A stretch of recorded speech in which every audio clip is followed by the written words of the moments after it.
আকাশবাণী খবর পড়ছি দেবব্রত মণ্ডল। প্রথমে বিশেষ খবর। প্রধানমন্ত্রী নরেন্দ্র মোদী আজ নতুন দিল্লিতে ৬২,০০০ কোটি টাকারও বেশি বিভিন্ন যুবকেন্দ্রিক প্রকল্পের সূচনা করেছেন। তিনি বলেন, দেশের আইটিআইগুলি শুধুমাত্র শিক্ষা প্রতিষ্ঠান নয়, আত্মনির্ভর ভারত তৈরির কর্মশিবির। কেন্দ্রীয় স্বরাষ্ট্রমন্ত্রী অমিত শাহ আগামী বছর ৩১শে মার্চের মধ্যে দেশকে বাম চরমপন্থা থেকে মুক্ত করার ব্যাপারে সরকারের প্রতিশ্রুতির কথা পুনরায় ব্যক্ত করেছেন। বিহারে আসন্ন বিধানসভা নির্বাচনের প্রস্তুতি খতিয়ে দেখতে রাজ্য সফররত নির্বাচন কমিশনের পূর্ণাঙ্গ বেঞ্চ আজ বিভিন্ন রাজনৈতিক দলের সঙ্গে বৈঠক করেছে। মধ্যপ্রদেশের ছিন্দওয়াড়ায় কাপ সিরাপ খেয়ে শিশু মৃত্যুর অভিযোগের প্রেক্ষিতে বিশেষজ্ঞ দল নমুনা পরীক্ষা চালাচ্ছে। জাপানের প্রথম মহিলা প্রধানমন্ত্রী হিসেবে সানাই তাকাচি এ মাসের ১৫ তারিখ শপথ নেবেন। আহমেদাবাদে সিরিজের প্রথম ক্রিকেট টেস্টে ভারত ১ ইনিংস ও ১৪০ রানে ওয়েস্ট ইন্ডিজকে হারিয়ে দিয়েছে। আসছি বিস্তারিত খবরে। প্রধানমন্ত্রী নরেন্দ্র মোদী আজ নতুন দিল্লিতে ৬২,০০০ কোটি টাকারও বেশি বিভিন্ন যুবকেন্দ্রিক প্রকল্পের উদ্বোধন করেছেন। শিক্ষা, দক্ষতা উন্নয়ন এবং নতুন উদ্ভাবনকে উৎসাহিত করতে এই প্রকল্পগুলি হাতে নেওয়া হয়েছে। বিজ্ঞান ভবনে অনুষ্ঠিত কৌশল দীক্ষান্ত সমারোহে প্রধানমন্ত্রী আইটিআইগুলির মানোন্নয়ন ঘটিয়ে দক্ষতা ও কর্মসংস্থান বৃদ্ধি সংক্রান্ত প্রকল্প পিএম সেতুরও সূচনা করেন। এর জন্য ৬০,০০০ কোটি টাকা বরাদ্দ হয়েছে। এই প্রকল্পের মাধ্যমে দেশ জুড়ে ১,০০০-এরও বেশি সরকারি আইটিআইগুলির আধুনিকীকরণ করা হবে। যুব সম্প্রদায়ের কথা বিবেচনা করে এই প্রকল্পগুলির সূচনা করে প্রধানমন্ত্রী বলেন, জাতি গঠনে দক্ষতা গুরুত্বপূর্ণ ভূমিকা পালন করে।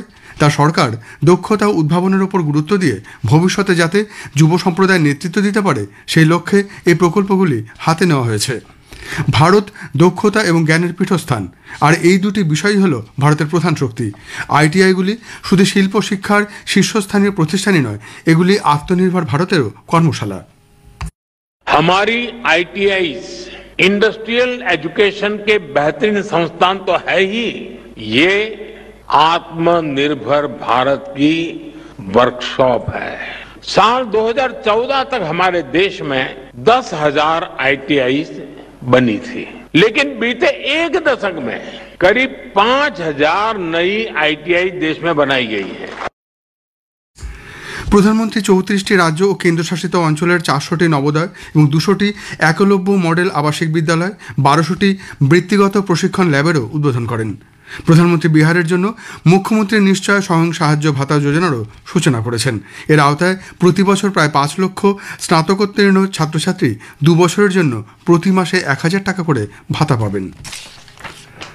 প্রধানমন্ত্রী স্বাস্থ্য নারী সশক্ত পরিবার অভিযানকে কার্যকর করতে যারা তৃণমূল স্তরে গিয়ে কাজ করছেন তাদের প্রশংসা করেছেন। কেন্দ্রীয় মন্ত্রী জেপি নাড্ডার একটি পোস্টের উত্তরে প্রধানমন্ত্রী এই অভিযানকে জনসাধারণের অংশীদারিত্বের উদাহরণ হিসেবে তুলে ধরেছেন। তিনি বলেন যে এই ধরনের পদক্ষেপ জীবন উন্নত করার এবং একটি সুস্থ সমাজ গঠনের মূল চাবিকাঠি। এর আগে কেন্দ্রীয় স্বাস্থ্য ও পরিবার কল্যাণ মন্ত্রী জগৎ প্রকাশ নাড্ডা বলেছিলেন যে স্বাস্থ্য নারী সশক্ত পরিবার অভিযান ৬,৫০,০০,০০০ মহিলার স্ক্রিনিংয়ের একটি ঐতিহাসিক মাইল ফলক অর্জন করেছে। সারা দেশে প্রায় ১৮ লক্ষ স্বাস্থ্য শিবির আয়োজন করা হয়েছে। তিনি প্রতিটি মহিলাকে তার সুস্থতাকে অগ্রাধিকার দিতে, নিয়মিত স্বাস্থ্য পরীক্ষা করাতে এবং একটি সুস্থ ভবিষ্যতের দিকে পরিচালিত করতে উৎসাহিত করে এই গতি অব্যাহত রাখার উপর জোর দেন। কেন্দ্রীয় স্বরাষ্ট্রমন্ত্রী অমিত শাহ আগামী বছর ৩১শে মার্চের মধ্যে দেশকে বাম চরমপন্থা থেকে মুক্ত করার ব্যাপারে কেন্দ্রীয় সরকারের প্রতিশ্রুতির কথা পুনরায় সকলকে স্মরণ করিয়ে দিয়েছেন। मैं आज मोदी जी की ओर से आपको भरोसा दिलाना चाहता हूं कि 31 मार्च 2026 के बाद ये नक्सलवादी आपके विकास को नहीं रोक पाएंगे। 2026 मार्च के पहले इस समस्या से हमारा बस्तर मुक्त हो जाएगा। मैं आप सभी को अपील करने भी आया हूं, नक्सलवाद से जो बच्चे गुमराह होकर जुड़े हैं वो आप ही के गांव के हैं, उनको समझाइए, शस्त्र डाल दे और मुख्य धारा में आए। অনুষ্ঠানে শ্রী শাহ মুখ্যমন্ত্রী গ্রামীণ বাস সেবা যোজনার উদ্বোধন করেন। এই প্রকল্পের আওতায় বস্তার এবং সুরগুজা বিভাগের 34টি রুটে বাস পরিষেবা দেওয়া হবে, যা প্রায় 250টি প্রত্যন্ত গ্রামকে নিয়মিত পরিবহন সুবিধার সাথে যুক্ত করবে। এরপর তিনি ছত্তিশগড় সরকারের মহাতারি বন্ধন যোজনার 20তম কিস্তি হিসেবে 70 লক্ষ মহিলার ব্যাংক অ্যাকাউন্টে 600 কোটি টাকারও বেশি পাঠান। এরপর শ্রী শাহ দান্তেশ্বরী মন্দিরে প্রার্থনা করেন এবং ঐতিহ্যবাহী মুড়িয়া দরবারে অংশ নেন। ছত্তিশগড়ের মুখ্যমন্ত্রী বিষ্ণুদেব সাই, রাজ্য মন্ত্রিসভার বেশ কয়েকজন সদস্য এবং অন্যান্য জনপ্রতিনিধিরা অনুষ্ঠানে উপস্থিত ছিলেন। বিহারে আগামী বিধানসভা নির্বাচনের প্রস্তুতির পর্যালোচনার জন্য আজ মুখ্য নির্বাচন কমিশনার জ্ঞানেশ কুমারের নেতৃত্বে পূর্ণাঙ্গ নির্বাচন কমিশন রাজনৈতিক দলগুলির সঙ্গে বৈঠক করেছে।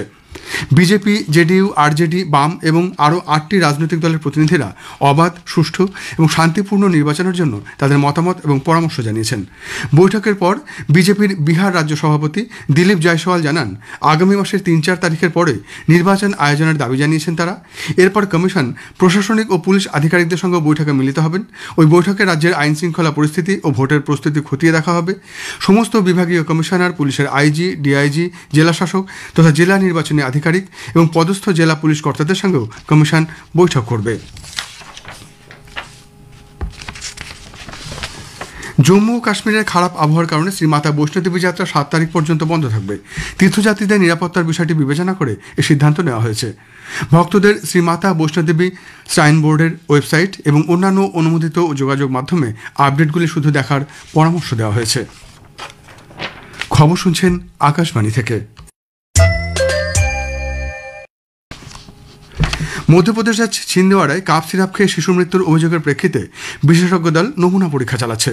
দলে রয়েছেন national institute of virology, Indian council of medical research, ওষুধ মান নিয়ন্ত্রক কর্তৃপক্ষ সিডিএসসিও এবং নাগপুর এইমসের বিশেষজ্ঞরা।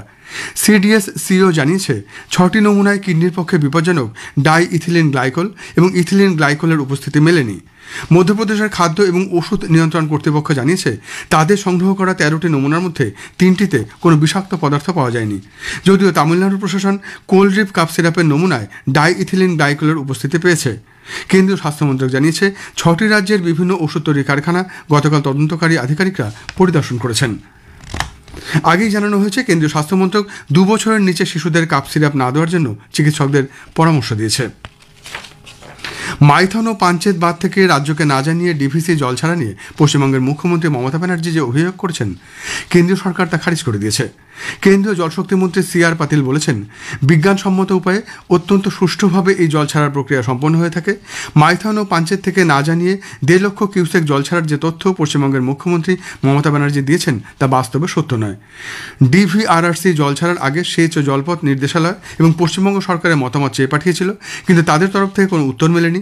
বর্তমানে পশ্চিমবঙ্গের পরিস্থিতি স্বাভাবিক আছে বলেও শ্রী পাটিল উল্লেখ করেন। ভারতীয় আবহাওয়া দপ্তর IMD আজ বিহার, হিমালয় সংলগ্ন পশ্চিমবঙ্গ এবং সিকিমে অত্যন্ত ভারী বৃষ্টির পূর্বাভাস দিয়ে লাল সতর্কতা জারি করেছে। সানাই তাকাইচি আজ জাপানের ক্ষমতাসীন লিবারেল ডেমোক্রেটিক পার্টির নেতা নির্বাচিত হয়েছেন। তিনি এ মাসের 15 তারিখে জাপানের প্রথম মহিলা প্রধানমন্ত্রী হতে চলেছেন। গাজায় গত 12 ঘন্টায় ইসরায়েলের হামলায় 20 জন নিহত হয়েছেন। গাজার অসামরিক প্রতিরক্ষা সংস্থা এই খবর জানিয়ে বলেছে, মার্কিন প্রেসিডেন্ট ডোনাল্ড ট্রাম্প ইসরায়েলকে অবিলম্বে বোমাবর্ষণ বন্ধ করার আহ্বান জানানো সত্ত্বেও রাতভর ইসরায়েল সামরিক অভিযান অব্যাহত রেখেছে। চীনে টাইফুন মাতমোর জন্য কমলা সতর্কতা জারি করা হয়েছে। জাতীয় আবহাওয়া কেন্দ্রের মতে এই ঝড় ঘন্টায় 25 থেকে 30 কিলোমিটার বেগে উত্তর পশ্চিমে এগোচ্ছে। কাল গুয়াংডং অঞ্চলের ডিয়ানবাই এবং হাইনান অঞ্চলের ওয়ানিংয়ের মধ্যে এটি স্থলভাগে আঘাত হানবে বলে পূর্বাভাস দেওয়া হয়েছে। টাইফুন মাতমোর জন্য ইতিমধ্যেই গুয়াংডং এবং হাইনান অঞ্চলে লেভেল 4 জরুরি অবস্থা জারি করা হয়েছে। আহমেদাবাদের নরেন্দ্র মোদী স্টেডিয়ামে প্রথম ক্রিকেট টেস্টে ভারত 1 ইনিংস ও 140 রানে ওয়েস্ট ইন্ডিজকে হারিয়ে দিয়ে 2 ম্যাচের টেস্ট সিরিজে 1-0 এগিয়ে গেছে। ভারত গতকালের স্কোর 5 উইকেটে 448 রানেই তাদের প্রথম ইনিংসের সমাপ্তি ঘোষণা করে। আজ তৃতীয় দিনে ওয়েস্ট ইন্ডিজ দ্বিতীয় ইনিংসে ব্যাট করতে নেমে মধ্যাহ্নভোজের বিরতির পর 146 রানে অল আউট হয়ে যায়। ভারতের হয়ে রবীন্দ্র জাদেজা 4টি ও মোহাম্মদ সিরাজ 3টি উইকেট নেন। রবীন্দ্র জাদেজা ম্যাচের সেরা হয়েছেন। শেষ করার আগে বিশেষ খবর আরেকবার। প্রধানমন্ত্রী নরেন্দ্র মোদী আজ নতুন দিল্লিতে ৬২,০০০ কোটি টাকারও বেশি বিভিন্ন যুবকেন্দ্রিক প্রকল্পের সূচনা করেছেন। তিনি বলেন, দেশের আইটিআইগুলি শুধুমাত্র শিক্ষা প্রতিষ্ঠান নয়, আত্মনির্ভর ভারত তৈরির কর্মশিবির। মধ্যপ্রদেশের ছিন্দওয়াড়ায় কাপ সিরাপ খেয়ে শিশু মৃত্যুর অভিযোগের প্রেক্ষিতে বিশেষজ্ঞ দল নমুনা পরীক্ষা চালাচ্ছে।